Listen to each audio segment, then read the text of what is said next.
মানুষ কত নিষ্ঠুর নির্দয়, মানুষের হৃদয় বলতে আসলে কিছু নাই।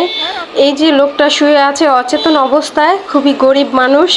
জানি না কেউ ওনাকে চিনতে পারতেছেন কিনা, যদি চিনে থাকেন তাহলে ওনাকে এখান থেকে এসে নিয়ে যাবেন। প্রচুর মানুষ এখানে জড়ো হয়ে গেছে। তো আমি যখন বের হয়েছি মেয়েকে স্কুলে দিয়ে আসতে যাব, তখন দেখতেছিলাম যে এই জায়গাটাতে অনেক মানুষ ভিড় হয়ে গেছে।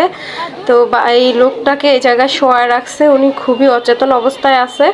ওনার অটো গাড়ি, তিনটা ছেলে অটো গাড়িটা নিয়ে ওনাকে অচেতন করে এই জায়গা ফালাইতে হয়ে গেছে। এত মানুষ ছিল, কেউ বুঝতেই পারে নাই যে ওনাকে অচেতন করে এখানে ফালাইতে হয়ে গেছে। হয়তো কেউ ভাবছে এই বিল্ডিংয়ে থাকে বা এখানের কেউ। তো দেখেন কি অবস্থা, মানুষ আসলে কতটা খারাপ হতে পারে। আর এখানে প্রচুর মানুষ জমে গেছে। উনি অচেতন অবস্থায় পড়ে রয়েছে, অজ্ঞান অবস্থায়, এখনও ওনার জ্ঞান ফিরে নাই। খুবই খারাপ। কোনো দরকার ছিল না ওনার অটোটা নিয়ে যাওয়া। দেখেন কতটা গরিব মানুষ, ওনার পকেটে মোবাইলও নাই, কিচ্ছু নাই, কোনো ঠিকানা নাই যে ওনার বাড়ির মানুষদেরকে ফোন দিয়ে আসতে বলবো। তো ওনার পকেটে শুধু 2 টাকার একটা নোট আছে, আর কিচ্ছু নাই। এই যে পাশে ছেলেরা বসে রয়েছে, ওরা পকেট দেখছে যে পকেটের মধ্যে মাত্র 2 টাকা আছে। ওনার পকেটে আর কোনো টাকা নাই। সব টাকাটুকা নিয়ে ওনার অটো গাড়িটা নিয়ে ওনাকে এইখানে অচেতন কইরা ফালাই দিছে। তো এই ভিডিওটা আমার করার একটাই উদ্দেশ্য যে যারা অটো গাড়ি চালান বা যারা যেখানেই থাকেন, যেভাবেই থাকেন, রাস্তাঘাটে চলাফেরার পথে সবাই একটু সচেতন থাকবেন। সচেতন থাকলে আসলে এই কাজগুলো হয় না। এখন এমন ধরনের মেডিসিন নামছে যেগুলো বাতাসেই মানুষেরকে স্পর্শ করে এবং মানুষ সচেতন হয়ে যায়।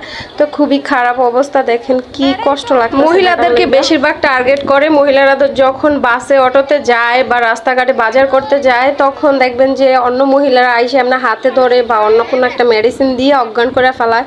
তো এটা খুবই খারাপ। সবাইকে আমি বলবো যে সচেতন থাকবেন, নিজের প্রতি খেয়াল রাখবেন, রাস্তাঘাটে বের হলে সাথে মানুষ রাখার চেষ্টা করবেন সব সময়। আর একা একা চলাফেরা করলে অবশ্যই সচেতন থাকাটা উচিত। তো আমার একটু ফেস আমি দিছি, কারণ অনেকে ভাববো যে আমি হয়তো অন্য কারো থেকে ভিডিও ধার করে ভিডিও দিতেছি, কারণ ইতিমধ্যে আমার অনেকগুলো ভিডিও কপিরাইট খেয়ে গেছে এই জন্য।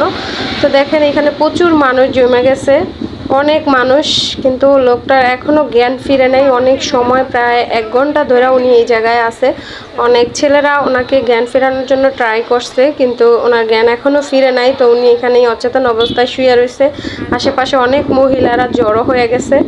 তো সবাই মানুষটার জন্য দোয়া করবেন যাতে আল্লাহ পাক ওনার অটোটা, ওনাকে আমি জানি না ফিরে দিবে কিনা সেই অটোটা, আর সে পাবে কিনা, কিন্তু উনি যাতে সুস্থ হয়ে বাড়ি যেতে পারে। আর এই কষ্টটা সামাল দেওয়ার মতো ধৈর্য যাতে এই মানুষটার হয়, এই মানুষটা যাতে আল্লাহ তাআলা সেই ধৈর্যটুকু দেয় যে মানে ওনার অটোটা যে একটা কষ্ট করে কিনছে। মানুষ আসলে সব কিছু কষ্ট করে পরিশ্রম করে কিনে, আর গরিব মানুষ এত কষ্ট করে পরিশ্রম করে সারাদিন অটো চালায়, সেই টাকাগুলো এবং অটোটা দুইটাই নিয়ে গেছে। এটা খুবই খারাপ।